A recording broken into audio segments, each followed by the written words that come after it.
வணக்கம், நான் நடிகர் சாம்ஸ் பேசுகிறேன். விவசாயி மகள் யூடியூப் சேனலை லைக் பண்ணுங்கள், ஷேர் பண்ணுங்கள், சப்ஸ்கிரைப் பண்ணுங்கள், அந்த பெல் பட்டனை தட்டுங்க. தேங்க்யூ.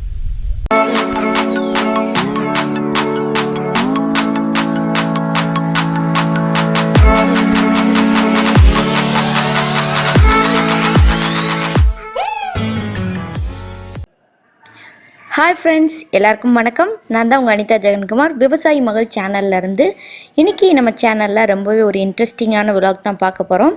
ஆக்சுவலாக கொஞ்ச நாளைக்கு முன்னாடி நான் கிச்சன் டூர் அப்லோட் பண்ணியிருந்தேன். அந்த கிச்சன் டூர் பார்த்திங்கன்னா எல்லாருமே நல்லாவே கமெண்ட் பண்ணியிருந்தீங்க, நீட்டாக இருக்குது அப்படின்னு சொல்லிட்டு. ஆக்சுவலாக அந்த கிச்சனை நான் ஆர்கனைஸ் பண்ணுறதுக்கு முன்னாடி என்னோடய கிச்சன் எப்படி இருந்துச்சு அப்படின்னு பார்த்திங்கன்னா இப்படி தான் இருந்துச்சு. ஏன் அப்படி இருக்குது அப்படின்னு பார்த்தீங்கன்னா, உங்கள் எல்லாருக்குமே தெரியும், ரீசெண்டாக தான் எனக்கு செகண்ட் பேபி பிறந்துச்சு. ஸோ அதுக்காக நான் அம்மா வீட்டுக்கு டெலிவரிக்கு போயிருந்தேன். போயிட்டு வரப்போ தான் 5 மாதம் கழிச்சு தானே வந்தேன். ஸோ அப்போ என் ஹஸ்பண்ட் தான் ஃபுல் அண்ட் ஃபுல் கிச்சன் இந்த மாதிரி யூஸ் பண்ணியிருக்காங்க.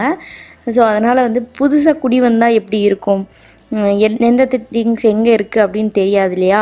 ஸோ அதே மாதிரி தான் எனக்கு எங்கெங்கே என்ன வச்சுருக்காரு எதுவுமே தெரியல.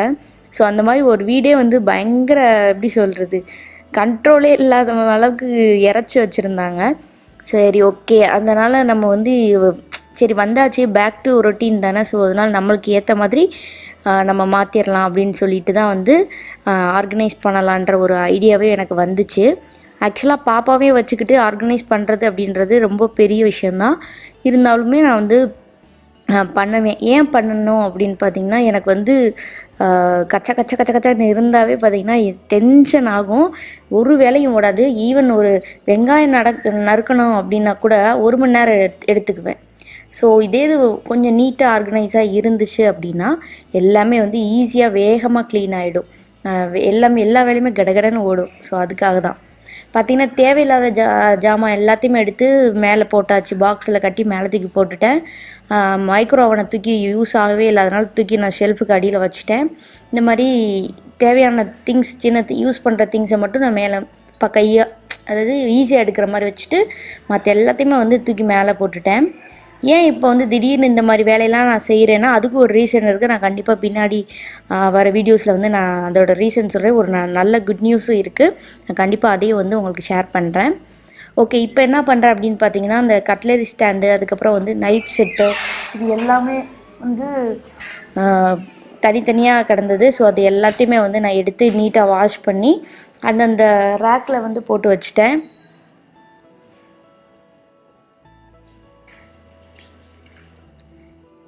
இது எல்லாமே பார்த்திங்கன்னா தனித்தனியாக இருந்தது. ஸோ அது எல்லாத்தையும் ஈஸியாக க்ளீன் பண்ணி அந்தந்த ஹோல்டரில் நம்ம ஹேங் பண்ணி வச்சிடலான்னு சொல்லிட்டு அந்த வேலையை பார்த்துட்ருக்கேன்.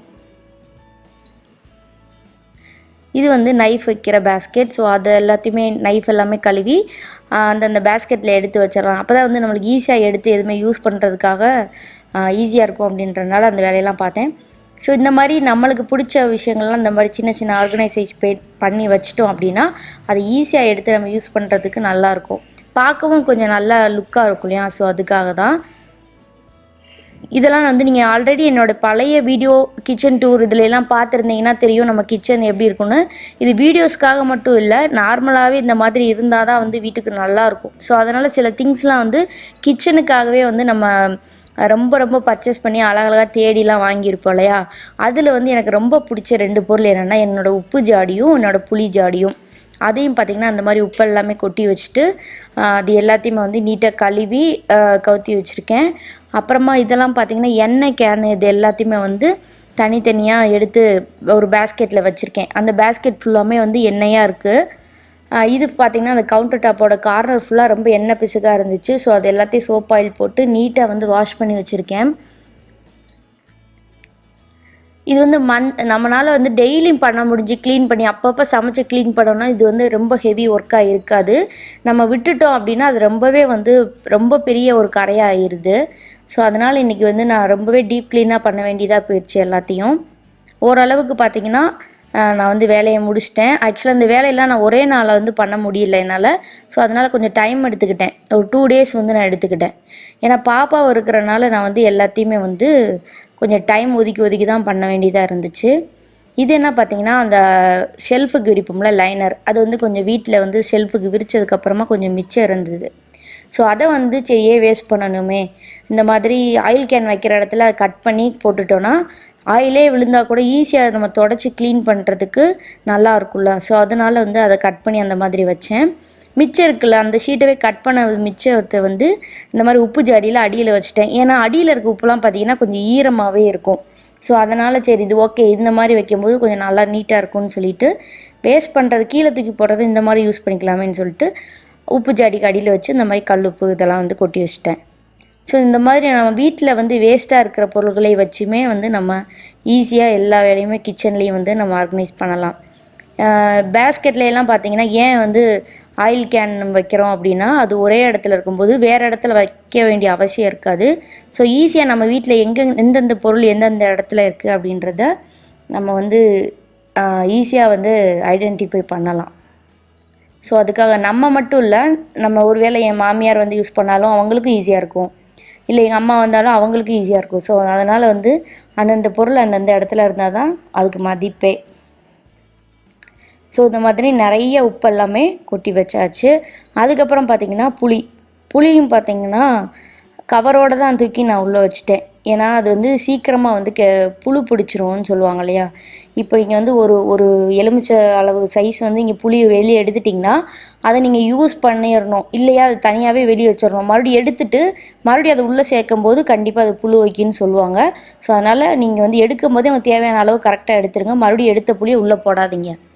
இது என்னென்னு பார்த்தீங்கன்னா ஷெல்ஃபில் இது 2வது நாள் கவுண்டர் டாப்பில் ஆர்கனைஸ் பண்ணி முடித்ததுக்கப்புறமா இது 2வது நாள் பற்றி என்ன பண்ணுறேன்னா கிராசரி வச்சுருந்த செல்ஃப் எல்லாத்தையுமே பார்த்திங்கன்னா நான் வந்து எடுத்து போட்டு மறுபடியும் வந்து ஃபுல்லாக ஆர்கனைஸ் பண்ணலான்னு சொல்லிட்டு இது எப்படி ஆர்கனைஸ் பண்ணியிருக்கேன்னு உங்களுக்கு காமிக்கிறேன். ஃபைனலாக இப்படி தான் வந்து வச்சுருக்கேன். நீங்கள் முன்னாடி பார்த்துருப்பீங்க எப்படி இருந்துச்சுன்னு, இப்போ எப்படி இருக்குன்னு பாருங்கள். இப்போ தான் வந்து மனசுக்கே கொஞ்சம் நிறைவாக இருக்குது.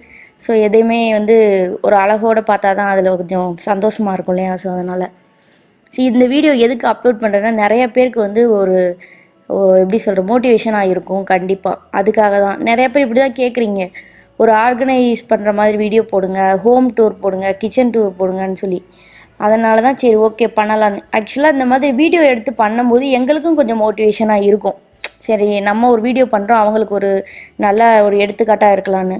அதே சமயம் ரொம்ப டைமும் எடுக்கும், வேறு வழி இல்லை, இருந்தாலும் உங்களுக்கு காமிக்கணுன்னு நாங்கள் டைம் எடுத்து தான் ஆகணும். இது பார்த்திங்கன்னா நெக்ஸ்ட் டே வேலையெல்லாம் முடித்ததுக்கப்புறமா தான் நான் வந்து வெஜிடபிள்ஸ் எல்லாமே வாங்கினோம். இது வந்து ஊரில் வந்து ஃப்ரெஷ்ஷாக வாங்கிட்டு வந்து கொடுத்தாங்க. ஸோ அதில் பார்த்திங்கன்னா வீட்டிலே இருந்துச்சு கருவேப்பிலை. ஸோ அதனால் நிறைய கருவேப்பிலை பார்த்திங்கன்னா நாங்கள் சட்னி பொடி இதுக்கெலாம் வந்து நாங்கள் அதிகமாக யூஸ் பண்ணுறதுனால அதை கொஞ்சம் நிறையாவே வாங்கியாச்சு. புதினா கொத்தமல்லி எல்லாமே. இப்போ என்னென்ன இருக்குன்னா இஞ்சி பச்சை மிளகாய், இது வந்து பேபிகார்ன் சொல்லுவாங்க அது, அப்புறம் காலிஃப்ளவர், முட்டைக்கோஸ், கேரட், ஒரு மாங்காய், அப்புறம் வந்து மொச்சப்பயிறு உரிச்சே கொடுத்துட்டாங்க. இது தக்காளி, அப்புறம் இது வந்து வெங்காயம். ஸோ நான் என்னெல்லாம் யூஸ் பண்ணுவேனோ அது மட்டும்தான் வந்து எனக்கு வாங்கி கொடுத்து விட்ருக்காங்க. அப்புறமா பார்த்திங்கன்னா எனக்கு ரொம்ப ரொம்ப பிடிச்சது ஒன்று வாங்கி கொடுத்துருக்காங்க. என்ன அப்படின்னு பார்த்தீங்கன்னா நெய் மீன் கருவாடு. இது ஆக்சுவலாக எல்லாருக்குமே பிடிக்கும் கண்டிப்பாக. பழைய சோறுக்கும் இந்த கருவாடுக்கும் காம்பினேஷன் அடிச்சிக்கவே முடியாது. எவ்வளோ பழைய சோறும் இந்த ஒரு துண்டு கருவாடு வச்சு சாப்பிட்டோம்னா அது உள்ளே போகிற டேஸ்ட்டே தனின்னு சொல்லலாம். எத்தனை ரூபா கொடுத்து நீங்கள் பிரியாணி சாப்பிட்டாலும் இதில் இருக்க ஒரு டேஸ்ட் வந்து சத்தியமாக கிடைக்கவே கிடைக்காது. ஸோ அதனால் அதெல்லாம் கிடச்சிச்சு. அப்புறம் பார்த்திங்கன்னா ஒரு கிரேட் நிறையா முட்டை வாங்கினோம். ஸோ இந்த மாதிரி தான் இப்படி தான் இருக்குது இப்போ கிச்சன். இதெல்லாம் நீட் பண்ணி முடிச்சுட்டு நான் ஹோம் டூர் அப்லோட் பண்ணியிருக்கேன். அதோட லிங்க் எல்லாம் நான் ஐ பட்டனில் கொடுக்குறேன். பின்னாடி வந்து லிங்க்கும் கொடுத்துருக்கேன், டிஸ்கிரிப்ஷன் பாக்ஸ்லேயே இருக்கும். நீங்கள் கண்டிப்பாக செக் பண்ணி பாருங்கள் எப்படி இருந்த கிச்சனை எப்படி மாற்றி வச்சுருக்கேன் அப்படின்னு. இப்போ வந்து ஒரு சின்ன ரெசிபி தான். என்னென்னா பழைய சாதத்துக்கு ரொம்பவே சூப்பரான ஒரு காம்பினேஷன். 4 முட்டையை வந்து அவிச்சு வச்சுருக்கேன். கொஞ்சமாக எண்ணெய் வந்து காய வச்சுருக்கேன். இந்த முட்டையை அவிச்ச முட்டையை 2ஆக வந்து கீறிக்கோங்க. இந்த மாதிரி நல்ல எண்ணெய் சூடானதுக்கப்புறமா தான் இந்த முட்டையை வந்து போடணும். அதுக்கு முன்னாடி வந்து கடுகும் கருவேப்பிலையும் வந்து போட்டு தாளிச்சுக்கோங்க.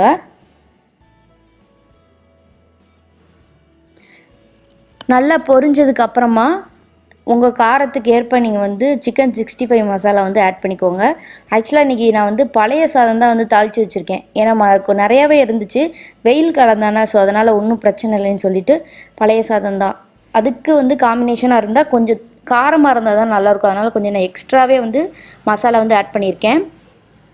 இந்த மசாலாவில் பார்த்தா சில மசாலா தான் உப்பு இருக்குது, சில மசாலாலாம் வந்து உப்பே இருக்காது. ஸோ அதனால் வந்து நீங்கள் ஆட் பண்ணிக்கோங்க உங்கள் டேஸ்ட்டுக்கு ஏற்ற மாதிரி. அது எல்லாமே வந்து நல்லா மிக்ஸ் ஆகட்டும். இந்த மாதிரி மிக்ஸ் பண்ணி விட்டதுக்கப்புறமா நல்லா உப்பெல்லாம் கரைஞ்சதுக்கப்புறமா நம்ம கட் பண்ணி வச்சுருக்கோம் இல்லையா, அந்த முட்டை எல்லாத்தையும் வந்து அதில் ஆட் பண்ணிடுங்க. முட்டையை வந்து எடுத்தோடனே வந்து அந்த மஞ்சக்கரு இருக்கு இல்லையா, அந்த பகுதி வந்து கீழே இருக்க மாதிரி நீங்கள் ஆட் பண்ணுங்கள். ஏன்னா அப்போ தான் வந்து மசாலாவில் வந்து அந்த மஞ்சக்கருலாம் வந்து உப்பு பிடிக்கும். ஸோ அதனால் ஃபஸ்ட்டு நீங்கள் வந்து அந்த மாதிரி போட்டுக்கோங்க. இது ரொம்ப பெரிய ரெசிபிலாம் இல்லை, ரொம்பவே சிம்பிளாக பண்ணலாம். சரி, ஒவ்வொருத்தவங்களும் ஒவ்வொரு விதமாக பண்ணுவாங்க. நான் இந்த மாதிரி தான் பண்ணுவேன். ஸோ அதனால தான் வந்து உங்களுக்கு ஷேர் பண்ணலாமே அப்படின்னு சொல்லிட்டு. டேஸ்ட் வைஸ் ரொம்ப நல்லாயிருக்கும். நீங்கள் தயிர் சாதம், தேங்காய் சாதம், இந்த மாதிரி பழைய சாதம் இதுக்கெல்லாம் வந்து இது ரொம்ப ஈஸியாக பண்ணலாம். வேகமாக பண்ணக்கூடிய ஒரு ரெசிப்பியில் இதுவும் ஒன்று. ஸோ அது எல்லாமே இந்த மாதிரி ஒன் சைடு வந்து நல்லா பாயில் ஆகட்டும். இது வந்து என்ன பண்ணணும் அப்படின்னு பார்த்தீங்கன்னா, நல்லா முறைச்சி வரும். அந்த எண்ணெய் ஃபுல்லாமே அந்த பவுடர் எல்லாமே சேர்ந்து முறைச்சி வரும். அதுக்கப்புறமா வந்து நீங்கள் என்ன பண்ணிடணும்னா, இன்னொரு பக்கத்தை வந்து திருப்பி விட்டுறணும். இன்னொரு பக்கமும் வந்து வேகமாக வெந்துடும்.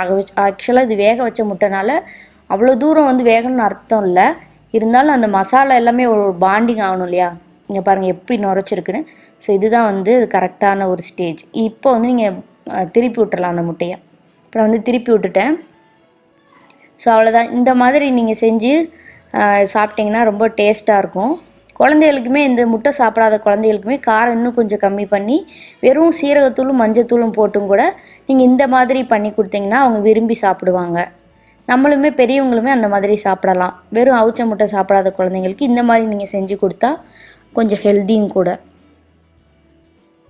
ஸோ அன்றைக்கி லன்ச் வந்து மதியானம் இதுதான் எங்களுக்கு. ஏன்னா வேலை பார்த்துட்டு இருந்தனால சமைக்க டைம் இல்லை. ஸோ இருந்த சாப்பாடை வச்சு மேனேஜ் பண்ணிக்கிட்டாச்சு. அடுத்து சாப்பிட்டோன்னே கொஞ்சம் மதியானம் அந்த சமைச்ச பாத்திரம் இருந்தது இல்லையா, ஸோ அதை கையோடு கழுவிடலாமேன்னு சொல்லிவிட்டு நான் வந்து கழுவி வச்சிட்ருக்கேன். எப்பயுமே கொஞ்சம் அப்பப்போ நம்ம கழுவிட்டோன்னா நம்மளுக்கு வந்து பெரிய ஒர்க் லோடே இருக்காது. பொம்பளைகளுக்கு வந்து இருக்கிறதே பெரிய விஷயம் என்னென்னா அந்த பாத்திரம் கழுவுறது தான். நம்ம ஒன்று எடுத்து யூஸ் பண்ணுறவங்களே மறுபடியும் 9 வந்து சேர்ந்துடும். அதனாலேயே இது வந்து ஒரு பெரிய ஒரு வேலைன்னு சொல்லலாம். ஸோ அதனால் அப்பைக்கப்பே நம்ம கழுவி வச்சிட்டோம்னா நம்மளுக்கும் கொஞ்சம் ரெஸ்ட் எடுக்க டைம் கிடைக்கும்.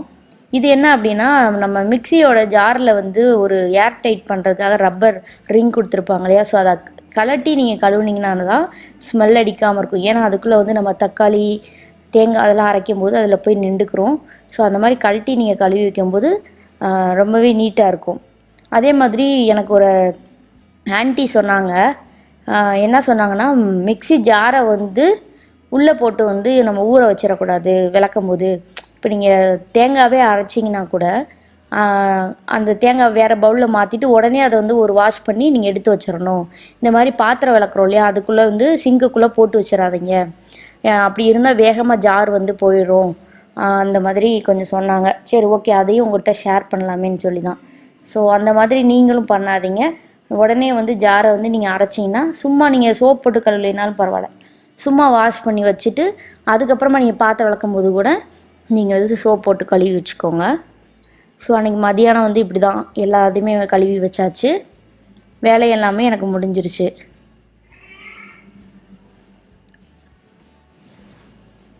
ஒரு பெரிய வேலை முடிஞ்சிச்சு அப்படின்னா அது என்னென்னா பாத்திரம் விளக்குற வேலை தான். ஸோ அதுக்கப்புறமா பார்த்திங்கன்னா சிங்க் எல்லாத்தையுமே வந்து கையோடு வந்து நான் கழுவி வச்சுருவேன். நீட்டாக்கி வச்சிடணும். ஏன்னா அதில் வந்து அதிக பாக்டீரியாஸ் வந்து இருக்கும். ஸோ அதனால் வந்து நான் என்ன பண்ணிட்டேன், கையோடு எப்போயுமே காலையில் பாத்திரம் விளக்குனாலும் மதியானம் பாத்திரம் விளக்குனாலும் அந்த சிங்க் நீட்டாகவே இருந்தாலும் நான் ஒரு தடவை சோப் ஆயில் போட்டு அதை க்ளீன் பண்ணிடுவேன். அதுக்கப்புறம் சமைச்சு முடித்தோடனே அந்த ஒர்க் ஸ்டேஷன் பார்த்திங்கன்னா கவுண்டர் டாப் இப்படி தான் கொஞ்சம் கொஞ்சம் குப்பையாக இருக்கும் இல்லையா, ஸோ அது எல்லாத்தையும் நீட் பண்ணி விட்டுடுவேன். விட்டுட்டு போனால் தான் அடுத்து நெக்ஸ்ட்டு ஈவினிங் டைம் போல் காஃபி போட வருவோம். அப்போ வந்து இப்படி இருந்தால் நம்மளுக்கு ஒரு மாதிரியே இருக்கும். ஸோ அதனால் வந்து ஒவ்வொரு விஷயத்தையும் வந்து நம்ம ரசித்து பண்ணோன்னா அதோட எப்படி சொல்கிறது, ரொம்பவே நல்லாயிருக்கும். மனசுக்கு வந்து நிம்மதியாக இருக்கும். எந்த ஒரு லேடிஸ்க்குமே வந்து கிச்சன் தான் வந்து ஒரு பெரிய விஷயம்னு சொல்லுவாங்க. அந்த காலத்தில் வந்து பொண்ணு பார்க்க போகும்போது கேட்பாங்களாம், உங்கள் வீட்டில் யார் சமைப்பா, உங்கள் வீட்டில் யார் என்ன பண்ணுவாங்கன்னு கேட்பாங்களாம்மா. அப்போ அவங்க எல்லாம் என் பொண்ணு நல்லா சமைக்கும், எங்கள் அம்மா நல்லா சமைப்பாங்கன்னு சொல்லுவாங்களாம். அப்போ அந்த காலத்தில் பொண்ணு பார்க்க வரும்போது என்ன செய்வாங்களாம், போய் கிச்சனை தான் பார்ப்பாங்களாம். ஒருத்தவங்க குடும்பம் நடத்துகிறதோட லட்சணம் அவங்களோட கிச்சனில் தான் தெரியும் அப்படின்னு சொல்லுவாங்க. ஸோ அதனாலேயே என்ன பண்ணுவாங்கன்னா, அந்த மாதிரி கிச்சனில் வந்து போய் பார்க்கும்போது தான் தெரியும்னு சொல்லுவாங்களாம். ஸோ அதனாலேயே பார்த்திங்கன்னா எங்கள் பெரியம்மா தான் இந்த கதை சொன்னாங்க, நானாக வந்து க்ரியேட் பண்ணி சொல்லலை. ஸோ அதனால் எங்கள் பெரியம்மா எப்போயுமே வந்தோடனே ஃபஸ்ட்டு கிச்சனில் தான் அவங்க பொண்ணு பார்க்க போதெல்லாம் எங்கள் அண்ணிலாம் போய் கிச்சனை தான் ஃபஸ்ட்டு பார்த்தாங்க.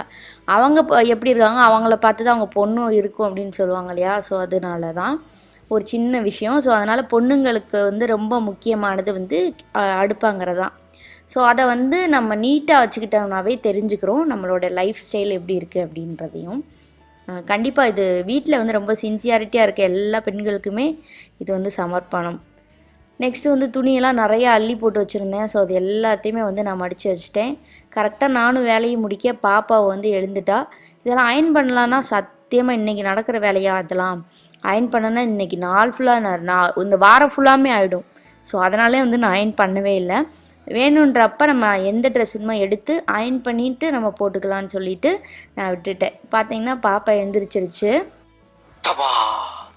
மல்லாக்கு படுத்து விட்டத்தை பார்க்கறது எவ்வளவு சுகம். அதுவும் காலை விரிச்சு தூங்குறல என்ன காத்தோட்டம். அன்றைக்கி டேவே வந்து எனக்கு அப்படி தான் போச்சு. தொடர்ந்து 2 நாளுமே ஃபுல் அண்ட் ஃபுல் வந்து ஒர்க் லோட்லேயே வந்து போய்கிட்டு இருந்துச்சு. ஸோ இப்படி தான் வந்து என்னோடய வேலை எல்லாமே கிச்சன் எல்லாமே நான் ஆர்கனைஸ் பண்ணேன். கண்டிப்பாக பார்க்காதவங்க போய் அந்த கிச்சன் டூர் வந்து பாருங்கள். நான் வந்து என்னோடய 2 நாள் உழைப்பு ஃபுல்லாக அதில் தான் நான் போட்டிருக்கேன். இப்போயும் வந்து கிச்சன் அதே மாதிரி நீட்டாக தான் நான் வச்சுருக்கேன். ஏன்னா ஓகே, இந்த வீடியோ கண்டிப்பாக உங்களுக்கு பிடிச்சிருக்குன்னு நினைக்கிறேன். பிடிச்சா லைக் பண்ணுங்கள், ஷேர் பண்ணுங்கள், முக்கியமாக சப்ஸ்கிரைப் பண்ணுங்கள். பாய்.